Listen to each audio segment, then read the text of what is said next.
నమస్తే. ముందుగా ప్రపంచవ్యాప్తంగా ఉన్నటువంటి హిందూ బంధువులందరికీ కూడా హనుమాన్ విజయోత్సవ శుభాకాంక్షలు. హనుమాన్ విజయోత్సవాన్ని ఎందుకు అంటున్నానంటే, ఇది హనుమాన్ జయంతిగా కొంతమంది అనుకుంటూ ఉంటారు. ఇది హనుమాన్ జయంతి కాదు, ఇది హనుమాన్ విజయోత్సవం అనమాట. అందరూ కూడా సీత జాడ కనిపెట్టడానికి చాలా ప్రయత్నిస్తూ ఉంటుంటే హనుమంతుడు ఈరోజు సీత జాడ కనిపెట్టినటువంటి రోజు అనమాట. దీన్ని హనుమాన్ విజయోత్సవ జయంతిగా మనం జరుపుకుంటాం అనమాట. జయంతి కాదు, ఇది హనుమాన్ విజయోత్సవంగా జరుపుకుంటాం అనమాట. అయితే విషయానికి వస్తే, ఆంధ్రప్రదేశ్లో ఒక అతి పురాతనమైనటువంటి రామాలయాన్ని అక్కడ ఉన్నటువంటి కొంతమంది నాయకులే కావచ్చు, వ్యక్తులే కావచ్చు, అందరూ కలిసి దాన్ని పునర్నిర్మించుకుందామని ప్రయత్నిస్తుంటే కొంతమంది పర్మిషన్ కావాలంట. ఏదో ప్రభుత్వం నుంచి పర్మిషనో లేకపోతే ఇంకో పోలీసుల నుంచో అక్కడ ఉన్నటువంటి ఎంఆర్ ఆఫీస్ నుంచో పర్మిషన్ కాదు. అది ఒక హిందువుగా బ్రతికినటువంటి హిందువుల కుటుంబం నుంచి వచ్చినటువంటి హిందూ రక్తం నుంచి వచ్చినటువంటి వాళ్ళు వాళ్ళ స్వార్థం కోసమో లేకపోతే వాళ్ళు వెనకటి నుంచి భయపెట్టో ఏదో చేసి వాళ్ళు మతం మార్చుకున్నటువంటి క్రైస్తవుల దగ్గర పోయి అంట పర్మిషన్ తీసుకోవాలంట. అక్కడ ఉన్నటువంటి చుట్టుపక్కల ఉన్నటువంటి క్రైస్తవుల దగ్గర పర్మిషన్ తీసుకోవాలంట, లేదంటే దాడులు చేస్తారంట. అరే నాయన, మనం పాకిస్తాన్లో ఉన్నావా లేకపోతే మనం భారతదేశంలో ఉన్నావా? హిందువులు అత్యంత మెజార్టీగా ఉన్నప్పుడే హిందూ సమాజాన్ని ఇట్లా అనగదొక్కుతూ ఉంటుంటే ఇక సెక్యులరిజం అంటారు. ఎడబడినది సెక్యులరిజం. అసలుకి సెక్యులరిజం అన్న వల్ల చెప్పు తీసుకొని కొట్టాలి. ఇప్పుడు ఎడబడినారు. ఇప్పుడు ఈ సెక్యులరిజం కాలందరూ కూడా చెప్తూ ఉంటారు కదా, సెక్యులరిజం సెక్యులరిజం అంటూ. ఏది సెక్యులరిజం?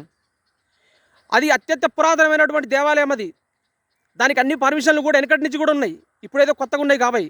అక్కడ ఉన్నటువంటి భూమి కాజేస్తానికి కొంతమంది మతోన్మాద మూక దాని యొక్క అక్కడ తయారయ్యారనమాట. ఆ దేవాలయం పునర్నిర్మిస్తే మా ఆటలు జాగవు, మత మార్పిడికి ఎక్కడ కూడా స్థావు లేకుండా అయిపోతుంది అనేసి వీళ్ళందరూ కూడా ఒక కుట్రతోటి ఆ దేవాలయాన్ని ఆక్రమించుకుందని కుట్రతోటి ఇది చేస్తూ ఉన్నారు. అరే నాయన, హిందువులు ఇంకేడా బతారా భాయ్? హిందువులు బతకడానికి ఒక 100 దేశాలు ఉన్నాయా?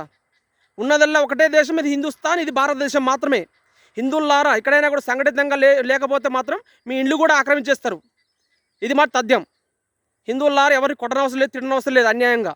కానీ మన జోలికి వస్తే మాత్రం తాట తీయకపోతే మాత్రం ఇక మనం బతకడానికి అయితే ఇంత ఛాన్స్ తెలియదు. ఇక్కడ ఒకప్పుడు ఈ భారతదేశంలో రాజులు ఉండేటోళ్ళంట, లేకపోతే కొన్ని రకాల జంతువులు ఉండేటోళ్ళంట అని ఎట్ట చెప్పుకుంటున్నాం. ఇప్పుడు ఒకప్పుడు ఈ దేశంలో హిందువులు ఉండేటోళ్ళని చెప్పుకోవడానికి కూడా భవిష్యత్తులో ఎంతో దూరం అయితే ఉంటుంది. హిందువులారా, కలిసికట్టుగా కులం, పార్టీ, ప్రాంతాలు అనుకోకుండా మనం అందరూ కూడా సంఘటితంగా పోరాడితేనే ఎక్కడో జరుగుతుంది కాదు.